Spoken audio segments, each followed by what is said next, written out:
seule cette décision de ne pas se présenter. Mais il n'a cédé à aucune pression, d'aucune sorte. Il a pris seul la décision. D'ailleurs, combien de centaines de milliers de ses partisans lui ont écrit « Président, il faut que tu te présentes ». Il n'a pas cédé à cette pression. Le président a considéré que sa tâche était terminée. Ok, d'accord. Donc, il n'a subi aucune pression d'aucun bord. Donc, ça, c'est clair. Mais pour vous, on va dire, à quand date cette décision? Est-ce qu'il avait, on va dire, je sais pas, à quand date ces décisions? Est-ce que c'était depuis 2019, avant 2019? Il a jamais voulu se représenter? Est-ce que, voilà, c'est une question, voilà, à quand date ces décisions? Ou bien après 2019, voilà. Je vais vous livrer le fond de ma pensée. J'ai écouté avec la plus grande attention, lorsqu'il était président de l'Union africaine, son discours aux Nations Unies en septembre 2021. J'étais avec quelques amis lorsque je l'écoutais, et nous sommes tous tombés d'accord sur cette idée que le président avait fait un très grand président de l'Union africaine. Et j'ai trouvé qu'à travers ce discours, c'était pratiquement un discours, pas d'adieu, mais un discours qui annonce son retrait de la vie politique active lorsqu'il le souhaitera en 2023. J'ai senti cela. Et ces derniers temps, quand je le voyais, il parlait de tout ce qu'il avait fait avec son gouvernement pour le pays, ses infrastructures, ses grands projets industriels, ses transports, l'enclavé Dakar, il a fait des ponts, la Gambie est reliée par un pont au Sénégal, mais il a créé une ville nouvelle. Citez-moi un seul président depuis 1960 au Sénégal qui ait construit une ville nouvelle. Son bilan est extraordinaire. Et il a eu la sagesse, le courage, il faut dire le courage, de dire au peuple, eh bien, je prends la décision de ne pas être candidat en 2024, alors que le texte constitutionnel, contrairement à tout ce qui se dit, l'autorise à être. Et il y a pour preuve un personnage considérable de notre droit, le professeur Drago, a fait une étude qui prouve que le président Macky Sall était habilité à être de nouveau candidat sur le plan constitutionnel. Ok, donc là c'est clair. Et même lui, il a dit d'ailleurs, on va dire quand il a reçu les maires, on va dire de Benno Bokk Yakaar de manière générale. Voilà, donc il a fait des réalisations, voilà. Donc son image, il a redoré également son image. Maintenant, moi ma question c'est que va devenir l'APR? Que va devenir la coalition Benno Bokk Yakaar? Est-ce que vous ne craignez pas une implosion de l'APR, on va dire? Vous savez, je vais vous répondre très franchement. Je suis un historien. J'ai consacré de très longues années à l'étude de la pensée du général de Gaulle. D'ailleurs, ma thèse de doctorat d'État en sciences politiques, le général de Gaulle et l'Afrique noire, a été couronnée à la Sorbonne. Elle est même à la Bibliothèque de France pour l'éternité.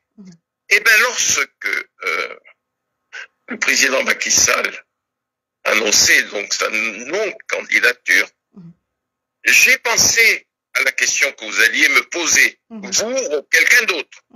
Ça m'a rappelé le général de Gaulle en 1965. Écoutez-moi bien. En 1965, on ne savait pas si de Gaulle allait être candidat aux élections présidentielles. Il a été mis en ballottage par François Mitterrand. Une journaliste, parmi les meilleurs de l'époque, lui avait dit « Mon général, que va devenir la France si vous n'êtes pas candidat en 1965, vous savez ce qu'a répondu le général de Gaulle? Ça n'est pas le trop vide que je crains, c'est le trop plein. Et le trop plein, actuellement on le voit au Sénégal. Il y a des candidatures cachées ou ouvertes. Moi j'en rigole, vous savez. Il est évident, madame, que vous allez vivre au Sénégal quelque chose que nous avons vécu en France au départ de Chirac et le RPR, au départ de Nicolas Sarkozy avec les Républicains. Vous voyez qu'aujourd'hui, nous sommes éparpillés à droite, éparpillés. Seulement. La personnalité de Macky Sall, elle est écrasante. Aujourd'hui, il est en mesure, de choisir le candidat qui conduira sa famille présidentielle aux élections de mars 2024. Il est en mesure d'imposer son candidat.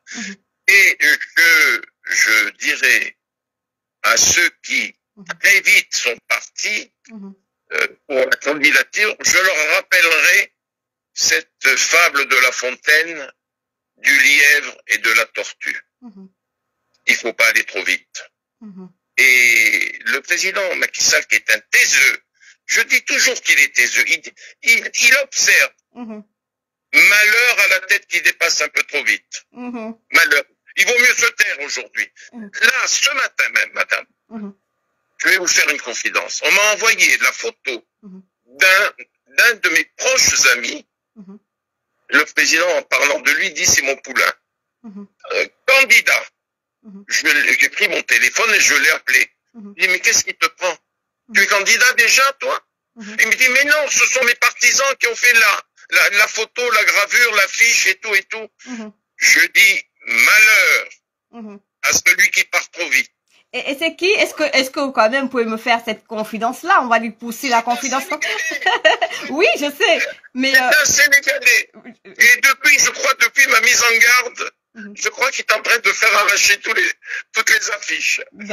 D'accord. Donc en fait, donc Macky Sall le président a pris la bonne décision et voilà, donc vu sa personnalité également, on va dire la paire, ben c'est lui, il va pas regarder son parti et sa coalition, voilà, aller vers l'implosion, si je comprends bien. Il tient encore les rênes.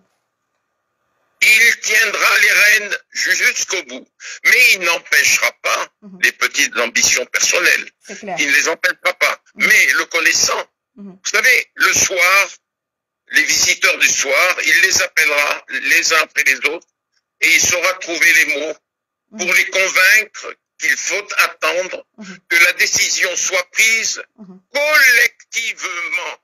Mais son mot l'emportera. C'est lui qui va susurrer à l'oreille des délégués le nom du souhaiterait voir candidat en mars 2024. C'est clair. Avant-dernière question, je peux même balancer donner les deux dernières questions. On dit que le président Macky Sall, lors de son dernier séjour à Paris, il a rencontré l'ancien président de la France, Nicolas Sarkozy. Est-ce que c'était pour on va dire c'était pour avoir ses conseils ou c'était pour lui annoncer sa décision? Je veux pas avoir toute la teneur de leurs décisions, enfin de leurs échanges, mais est-ce que je peux avoir une confidence également? D'abord, est-ce que c'est vrai qu'il a rencontré l'ancien chef d'État Nicolas Sarkozy? Voilà, est-ce qu'on peut s'aventurer à une toute petite confidence? Et dernière question, les gens de Pastef vous taxent on va dire de Monsieur France-Afrique. Qu'est-ce que vous avez à répondre par rapport à ça? Oh là là, vous savez, je crois que la France-Afrique va me poursuivre jusqu'à ce que le Seigneur me rappelle à lui. J'espère qu'il va me rappeler à lui que je n'irai pas en enfer. Mais oui, le président Macky Sall a rencontré Nicolas Sarkozy à son domicile. Ça a été un tête-à-tête. L'avant-dernière fois, j'étais présent à leur entretien, mais cette fois-ci, il l'a rencontré en tête-à-tête. oui, le président Sarkozy était au courant de la décision qu'il allait prendre. Deuxièmement, il a rencontré Sarkozy après avoir vu le président Emmanuel Macron. En sortant de l'Élysée, il est allé chez le président Sarkozy, mais le président Sarkozy était au courant. Mais je dois vous rappeler aussi, quand même, que Macky Sall, depuis des décennies, je dis bien des décennies, avait noué des relations d'étroite confiance, d'étroite estime, d'étroite avec le président Sarkozy. Et le président Sarkozy n'est plus président depuis 2012, mais le président Macky Sall est très fidèle en amitié. Il bénéficie des conseils de Sarkozy, comme le président Sarkozy, attention, je suis bien placé pour vous le dire, souvent l'appelle et sollicite ses conseils aussi. D'accord, d'accord. Et il y a une question, mais franchement, j'allais